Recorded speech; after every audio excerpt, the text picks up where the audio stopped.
Hi folks, and welcome back to the Storm & Cellar for your U.S. military update. We've got a lot to unpack here, folks, so let's get to it. As war continues to escalate in the Middle East, Southwest Asia, and South Asia, U.S. Central Command confirmed that 3 U.S. service members were killed and at least 34 injured or wounded yesterday in a drone attack which hit a base in northeast Jordan. Now, the drone was reportedly fired by Iranian-backed militants in Syria, according to CENTCOM. It's still being determined which militia group specifically is responsible. Of course, my question is, does it matter? Whoever it was, Iran still pulled the trigger on the attack. So what do we have going on so far in this part of the world? Well, recently, Iran attacked the region of Balochistan in southwest Pakistan, and of course, Pakistan responded with an attack on Iran. Israel continues to fight Iranian-sponsored Hamas in Gaza and Hezbollah in Lebanon. Also, violence is breaking out on the West Bank. The Houthis out of Yemen continues with numerous attacks in the Red Sea on cargo shipping and U.S. naval vessels.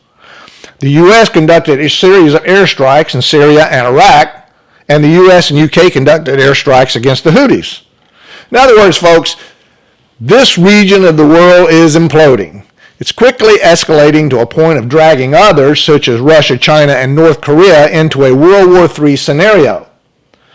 Let me remind you, it only took the assassination of Archduke Ferdinand to start World War I and an attack on Poland by Nazi forces to start World War II in Europe. And of course, the Japanese attack on Pearl Harbor to bring the U.S. into World War II. Okay, on the home front.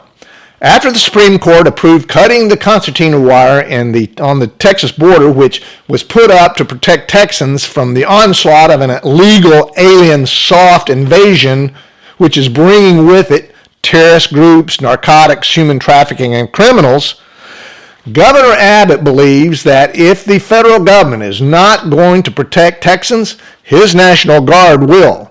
And so he's ordered the wire to be put back up as quickly as the U.S. Border Patrol can cut it down. So far, 25 state governors have sent their own National Guard troops to the border to assist Texas.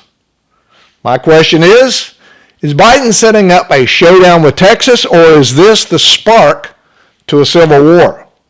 Of course, I'll leave you with something a little more lighthearted, if you can call it that. As we all know, DIE, or Diversity, Inclusion, and Equity, has decimated the U.S. military's morale and specifically recruiting.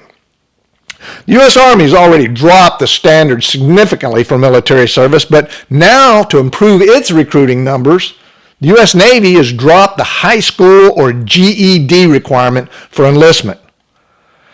There was a time when the United States Navy and Air Force set the highest standards for recruiting. Of course, I expect the Air Force to follow the Navy pretty soon in their recruiting standards.